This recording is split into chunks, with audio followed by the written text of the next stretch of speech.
তেজত উঠিছে পীৰ পিৰণি ৰক্ত স্নানৰ মন জাতিৰ পিঠিত মৰণ সংকট অন্ধ জনগণ।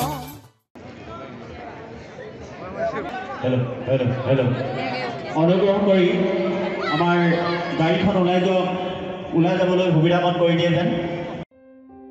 জনপ্ৰিয় কণ্ঠশিল্পী ৰাজীৱ শদিয়াৰ ডিব্ৰুগড়স্থিত অসম চিকিৎসা মহাবিদ্যালয়ত দেহাৱসান ঘটাৰ পাছত তিনিচুকীয়াত উপস্থিত হয় নটছৰ দেহ। তিনিচুকীয়াৰ থানা চাৰিআলিত ৰাজীৱ শদিয়াক ৰাজহুৱাকৈ বিভিন্ন জাতীয় জনগোষ্ঠীয় দল সংগঠন তথা শুভাকাংক্ষীসকলে জনাই শেষ শ্ৰদ্ধাঞ্জলি।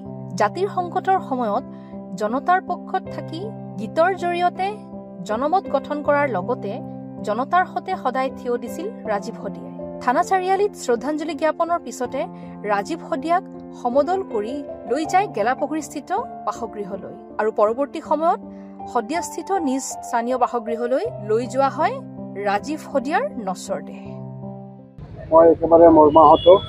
মোৰ এতিয়াও বিশ্বাস হোৱা নাই যে এজন শিল্পী আজি আমাৰ মাজত নাই। যেতিয়াৰ পৰা এই বাতৰিটো পালোঁ মই সঁচাকৈ বিশ্বাস পোৱা নাছিল। যিহেতু এতিয়া চৰ্চা কৰি চাইছোঁ ৰাজীৱ আমাৰ মাজত নাই, অতি দুখৰ কথা। আৰু কম সময়ৰ ভিতৰত যথেষ্ট প্ৰত্যাহ্বানৰ মাজেদি শদিয়াৰ পৰা গৈ সমগ্ৰ অসমৰ প্ৰত্যেকটো জাতি জনগোষ্ঠীৰ অন্তৰ জয় কৰিবৰ কাৰণে সক্ষম হৈছিল। দেশৰ হকে দেশৰ মাটিৰ হৈকে তেওঁ গান গাইছিল। গতিকে এজন দেশপ্ৰেমিক শিল্পীক আমি হেৰুৱালোঁ, অসমখনক ভাল পোৱা এজন শিল্পীক আমি হেৰুৱালোঁ, অতি দুখৰ কথা। মই প্ৰথমে ভগৱানৰ ওচৰত প্ৰাৰ্থনা কৰিছোঁ তেওঁৰ আত্মাই য'তেই নাথাকক শান্তি লাভ কৰক আৰু পৰিয়ালবৰ্গকো অন্তৰ্হিত সমবেদনা জ্ঞাপন কৰিছোঁ। এই দুখৰ সময়ত আমি তেওঁলোকৰ লগত অসমবাসী আজি আছে আৰু কম সময়ৰ ভিতৰতে যিহেতু শিল্পীগৰাকী আজি তেওঁৰ গীতৰ জৰিয়তে যথেষ্ট সমাদৰ লাভ কৰিছিল আৰু নিশ্চিতভাৱে সেইজন শিল্পীৰ বহু পৰিকল্পনা আছিল, বহু সপোন আছিল, সেইখিনি অকালতে হেৰাই গ'ল।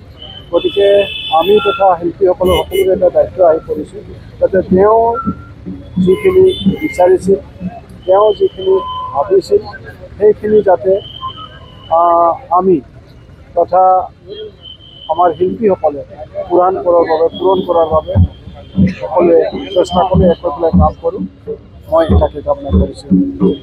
আজি ভোগালী বিহু উৰুকা যদিও আমাৰ অসমবাসীৰ লগতে আমাৰ তিনিচুকীয়াবাসীৰ ৰাইজৰ বাবে আজি এটা গভীৰ দুখৰ দিন। কিয়নো মাটিক ভাল পোৱা, জাতিক ভাল পোৱা আমাৰ সকলোৱে শ্ৰদ্ধাৰ সকলোৱে পৰিচিত ৰাজীৱ শদিয়া ডাঙৰীয়া আমাৰ মাজৰ পৰা ইতিমধ্যে বিদায় মাগিছে। তেখেতৰ আত্মাৰ সদ্গতিৰ কাৰণে আমি ভগৱানৰ ওচৰত প্ৰাৰ্থনা জনাইছোঁ আৰু তেখেতৰ পৰিয়ালবৰ্গক সাহস আৰু প্ৰেৰণা আৰু ধৈৰ্য ধৰিবৰ কাৰণে আমি সদৌ অসম ছাত্ৰ সন্থাৰ পবিত্ৰ মজিয়াৰ পৰা আমি আহ্বান জনাইছোঁ। ৰাজীৱ শদিয়া ডাঙৰীয়া এনেকুৱা এজন ব্যক্তি আছিল যি তেখেতৰ নিজৰ জাতি আৰু মাটিৰ জাতি আৰু ভেটি ৰক্ষাৰ কাৰণে যিকোনো পৰ্যায়ত তেখেতৰ গানৰ জৰিয়তে নিজৰ বিপ্লৱিক ধাৰাটো কিন্তু অক্ষুণ্ণ ৰাখিছিল। সেইকাৰণে তেখেতৰ মৃত্যুত আমি সদৌ অসম ছাত্ৰ সন্থা গভীৰ মৰ্মাহত হৈছোঁ আৰু পুনৰবাৰ তেখেতৰ আজি আমি তিনিচুকীয়া থানা চাৰিআলিত তিনিচুকীয়া বিভিন্ন জাতীয় জনগোষ্ঠী সংগঠনৰ সহযোগত আমি শ্ৰদ্ধাঞ্জলি অনুষ্ঠানটো আমি আয়োজন কৰিছোঁ। তাৰপিছত আমাৰ তিনিচুকীয়া মাকুমত ডুমডুমাৰ পৰা আৰম্ভ কৰি সকলোতে আজি তেখেতৰ শিল্পীগৰাকী শ্ৰদ্ধাঞ্জলি আমি অনুষ্ঠানটো আমি আয়োজন কৰিছোঁ। ৰাজীৱ শদিয়া টপচেঙাৰ এজন যুৱক, যিজন যুৱকে সৰুৰে পৰাই গীত গাইছিল আৰু গীত গাওঁতে গাওঁতে সমাজৰ চাৰিও দিশৰ অৰাজকতা, অনীতি, অন্যায় এইবিলাক দেখি তেওঁ সহ্য কৰা নাছিল আৰু তেওঁ পৰৱৰ্তী অৱস্থাত এই অন্যায়, অনীতি, দুৰ্নীতিৰ বিৰুদ্ধেই গান গাবলৈ আৰম্ভ কৰিলে। মানুহৰ দুখ বেদনাৰ কথা গানৰ মাজেৰে ক'বলৈ আৰম্ভ কৰিলে, মানুহৰ সমস্যাৰ কথা গানৰ মাজেৰে ক'বলৈ আৰম্ভ কৰিলে আৰু তেনেধৰণেই মানুহৰ মাজত তেওঁ এক প্ৰকাৰ জনপ্ৰিয় হৈ পৰিছিল। কিন্তু তেওঁ কোনোদিন অৰ্থৰ পাছত দৌৰা নাছিল। সুন্দৰ গান গাইছিল, গীত ৰচনা কৰিছিল, সুৰ কৰিছিল, তথাপিও তেওঁ লাখ লাখ টকা লৈ মঞ্চত গীত গোৱাৰ কথা কাহানি ভবা নাছিল। যে যি দিয়ে তাকেই তেওঁ গ্ৰহণ কৰিছিল। এনেদৰে তেওঁ সংসাৰ চলিছিল খুব অনাটনৰ মাজেদি। তেওঁ এটি সন্তান, পুত্ৰ সন্তান, পত্নী আছে, কিন্তু তেওঁ কাহানিও ভবা নাছিল যে মই গানক সৈন্য হিচাপে কৰি ইয়াৰ পৰা মই লাভ অৰ্জন কৰিম। তেওঁ সেইটো কথা ভবা নাছিল। গতিকে গীত গাইছিল তেওঁ মানুহৰ কাৰণে, আৰু সেইজন যুৱকে কালি ফিলবাৰী এটা অনুষ্ঠানত গীত গাই থাকোঁতে হঠাৎ তেওঁ ঢলি পৰে।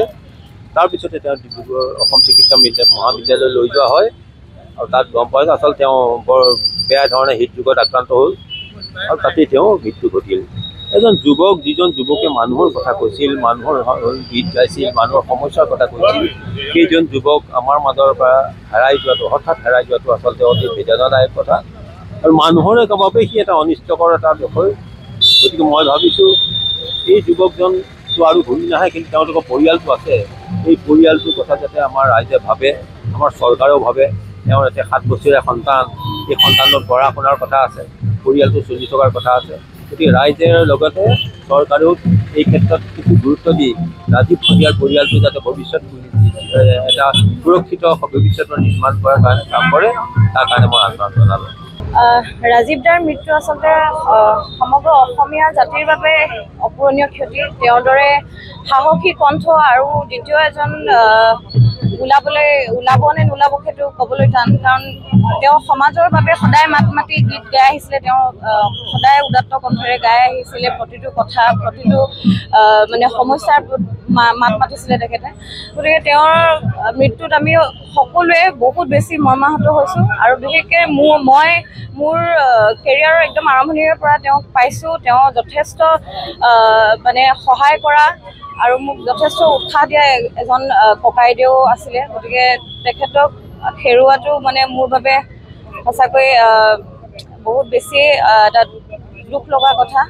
তেওঁৰ অৱদান অসমীয়া জাতিয়ে নাপাহৰে, আমি কেতিয়াও নাপাহৰোঁ। তেওঁ আমাৰ মাজত সদায় থাকিব। আমি অসম জাতীয়তাবাদী যুৱ ছাত্ৰ পৰিষদ তিনিচুকীয়া জিলা সমিতিয়ে শিল্পী ৰাজীৱ শদিয়াৰ যি মৃত্যু হৈছে, মৃত্যু আমি মৰ্মাহত হৈছোঁ, দুখ প্ৰকাশ কৰিছোঁ আৰু শিল্পীৰ জৰিয়তে আমাৰ শোকসন্তপ্ত পৰিয়ালবৰ্গলৈ আমি সমবেদনা জ্ঞাপন কৰিছোঁ। আৰু এটা কথা আমি কওঁ যে জাতি মাতৃৰ গানৰ জৰিয়তে আচলতে অসমীয়া সমাজ জীৱনত যি জনমত গঠন কৰিছিল, তেনেকুৱা এজন শিল্পী আচলতে আজি নাইকিয়া হৈছে আৰু সেই গতিকেলৈ আমাৰ সমাজ জীৱনৰ বাবে এক অপূৰণীয় ক্ষতি বুলি আমি কৈছোঁ। আৰু এই ক্ষেত্ৰত আমাৰ তিনিচুকীয়া জিলা সমিতিয়ে অথবা তিনিচুকীয়া আঞ্চলিক সমিতিৰ জৰিয়তে আমি ইয়াত শ্ৰদ্ধাঞ্জলি অনুষ্ঠান আমি অনুষ্ঠিত কৰিম আৰু ইয়াৰ পৰৱৰ্তী পৰ্যায়ত আমাৰ শদিয়া আঞ্চলিক সমিতিয়ে শ্ৰদ্ধাঞ্জলি জনাব আৰু ডুমডুমাত শ্ৰদ্ধাঞ্জলি জনাব। গতিকেলৈ আমি আশা কৰিছোঁ এনেকুৱা ধৰণৰ দুখৰ বতৰা অনাগত দিনত যাতে নাহে আৰু তেখেতৰ পৰিয়ালবৰ্গলৈ আমি পুনৰবাৰ আমি সমবেদনা জ্ঞাপন কৰিছোঁ।